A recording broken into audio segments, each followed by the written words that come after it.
Hello. Welcome to a podcast on the law and its impact on computing technology and business. This is Brian Gaff. I'm a senior member of the IEEE and partner at the Edwards Wildman Palmer law firm in Boston. The IEEE is presenting this podcast in conjunction with a series of articles that I co-authored on legal issues relevant to people in the computer hardware, software, networking, and service businesses. These articles are appearing in the IEEE's computer magazine each month in 2012. This podcast is part 9 of our series. In the last podcast, we discussed some aspects of doing business in China. In this podcast, we will discuss the new U.S. patent laws coming into effect on September 16, 2012. Joining me today for this podcast are my colleagues Christine Dudzik and Ralph Lauren. Christine is a partner in the Chicago office of Edwards Wildman Palmer, and Ralph is a partner in the Boston office. Welcome, Christine and Ralph. Thank you, Brian. Yeah, thank you, Brian. The Leahy-Smith America Invents Act, or AIA, instituted some of the most significant changes to U.S. patent law since the 1950s, and most of these changes are becoming effective on September 16th. Probably the biggest change is the shift from a first-to-invent system to a so-called first-to-file system. Ralph, can you describe the differences between these two systems? Well, first let me say that the first-to-file system is the one real big piece of this act that doesn't come into effect until March 16th, 2013. We've been living on a first-to-invent system through the entire lifetime of the United States patent system. It is basically something that is the first person who invented gets a patent. Now it's actually going to be a race to the patent office to see who gets on file first. And that's a big change.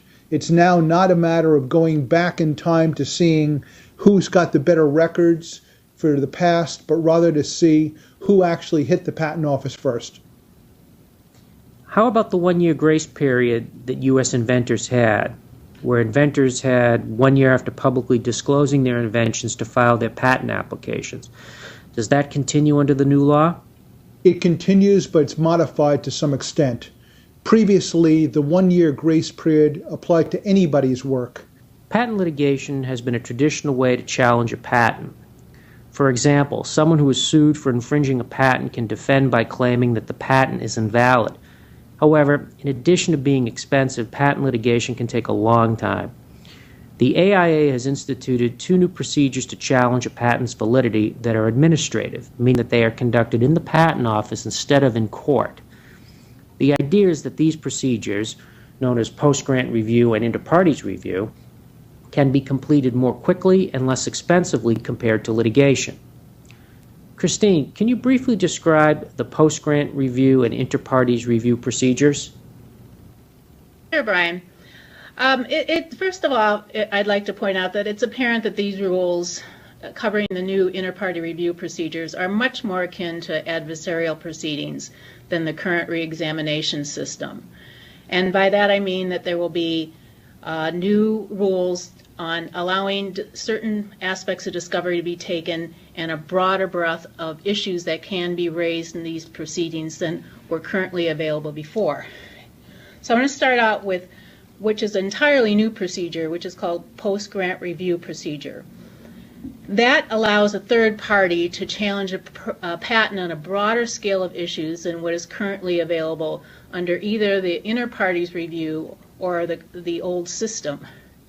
What that means is you will be able to raise other defenses except for inequitable conduct, meaning you'll be able to raise issues of obviousness, novelty, and even formal aspects, including enablement, written description, and the like in these proceedings, which is much broader than what was available before.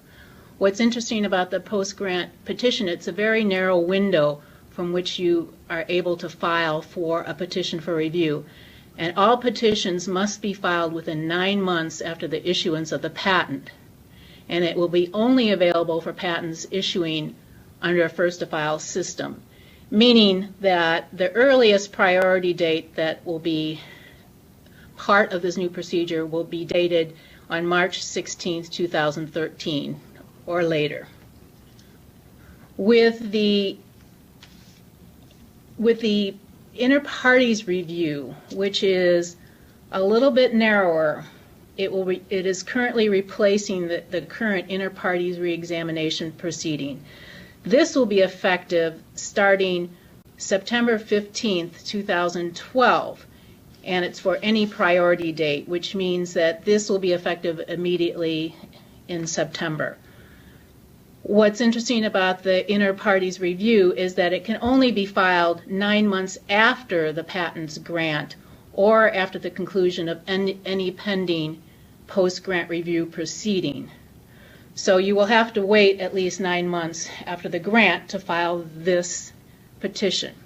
Now, the issues are narrower under the inter partes review, and you can only raise your novelty and obviousness issues, and it will only cover patents and printed publications, whereas in the post-grant review proceedings, you would also be able to bring on-sale bar and prior use evidence in the post-grant review proceedings. So that would be a lot broader than what would be available under the IPR proceedings.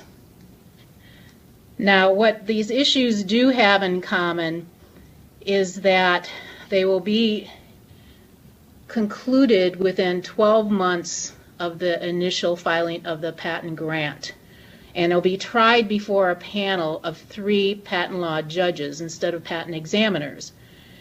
You will also be able to conduct routine discovery, which you haven't been able to do before, which means you're going to be able to take depositions and cross-examine experts.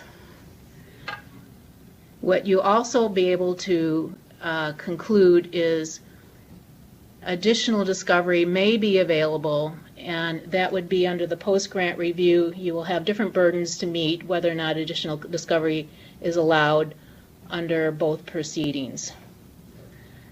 What's also similar about both proceedings is that you're going to have an opportunity to amend the claims once as a matter of right. And when you're looking at the claim construction of each claims, you're going to have the broadest reasonable interpretation of those claims going forward during the hearing. What I think probably is one of the aspects that you have to be careful about is that there is an estoppel ramifications of these proceedings, which means that once you raise an issue that reasonably could have been raised, any issue raised or could have been raised, you will be stopped from raising those same issues in any subsequent litigation. So you have to be very careful about bringing all the issues to the table in both these proceedings. Once the hearing is held, you will be able to get a written opinion will be issued after the hearing, and then it can be appealed directly to the federal court once a written opinion will come down. The whole purpose of this proceedings is that you conclude within 12 to 18 months of the proceeding. Is one procedure preferred over the other, post-grant versus inter partes? Well, Brian, I think that will depend on a case-by-case basis. You'll have to look at what your issues are that you would be bringing to the table, what you'd want to challenge it under. The post-grant review, of course, is much broader. You'll be able to raise a larger variety of issues and defenses to that proceeding, including the formal aspects that you weren't able to raise before. However, you have a short window with a post-grant review. It's only 9 months after the patent issues, so you have to be quick to the table to file a petition. How about patents that relate to business methods? Ralph, how are those handled under the new law? Well, I don't think the Patent Office likes business methods. They basically have taken a procedure and set up a new procedure now that goes into effect September 16th that's like the post-grant review. So we're going to get a little taste of this post-grant review procedure.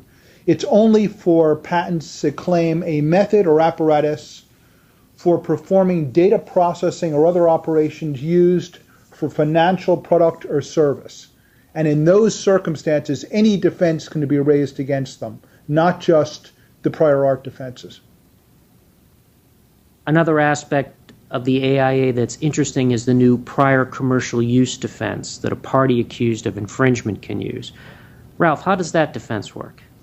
That's sort of interesting. It basically says that you can have a personal defense, that's non-transferable defense, that says that if you can show that you were using this invention more than 1 year before the patent application was filed. There are some real odd limitations about that relating to nonprofits, relating to universities. Universities did very well on this because they can't have that raised against them.